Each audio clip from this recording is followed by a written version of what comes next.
Hello guys, welcome to movies and sports review channel. आज हम बात करेंगे 120 बहादुर मूवी के बारे में।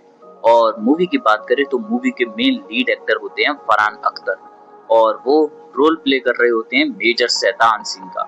और ये मूवी पूरी बेस्ड होती है 1962 के इंडिया चाइना वॉर के ऊपर, और जिसमें मेजर शैतान सिंह 120 बहादुर फौजियों के साथ अपनी पलटन के साथ किस तरीके से 3000 चीनी सिपाहियों को रोकते हैं आगे की भारत की धरती को कब्जा करने के लिए। मेजर शैतान सिंह के 120 बहादुर फौजी पूरी पलटन किस तरीके से चाइना के सिपाहियों को रोकते हैं आगे बढ़ने से और किस बहादुरी से लड़ते हैं, ये सारी चीजें के ऊपर बेस्ड होती है ये मूवी। और मूवी की बात अगर डिटेल में करें तो पूरी मूवी में हमें दिखाई जाती है मेजर शैतान सिंह की किस तरह से उन्होंने पूरी पलटन को संभाला, किस तरीके से उन्होंने उस युद्ध को निर्णायक बनाया और किस तरीके से सिर्फ 120 फौजी उन 3000 चाइनीज सिपाहियों पर टूट पड़े और कैसे उन्हें आगे बढ़ने से रोका, जबकि पीछे की टुकड़ी की तरफ से उनको बिल्कुल भी मदद नहीं मिली।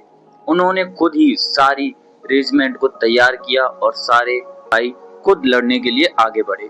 और ये पूरी रेजिमेंट होती है अहीरो की, और अहीरो की पूरी रेजिमेंट किस तरीके से 1962 के युद्ध में बहादुरी से लड़ते हैं।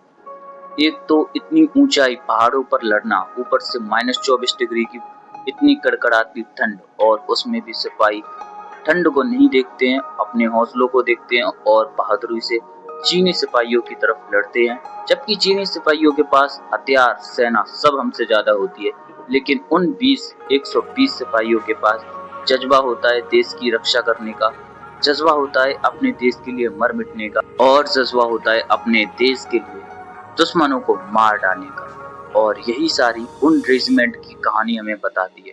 और जब वो सारे लोग शहीद होते हैं उसके बाद उनकी एक बंदा बच जाता है जो उनकी सारी गाथाएं, वीर गाथाएं आके पूरी रेजिमेंट को बताता है, पूरी एयरफोर्स को बताता है।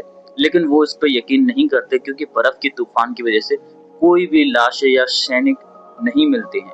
लेकिन 3 महीने बाद जब सर्दी जाती है और गर्मी आती है और बर्फ पिघलती है और उन सब शहीदों की जब बॉडी मिलती है, तब ये वीर गाथाएं भारत को पता चलती है कि किस तरीके से सिर्फ 120 जवान 3000 चीनी सिपाहियों से भिड़ गए अपने देश की रक्षा के लिए।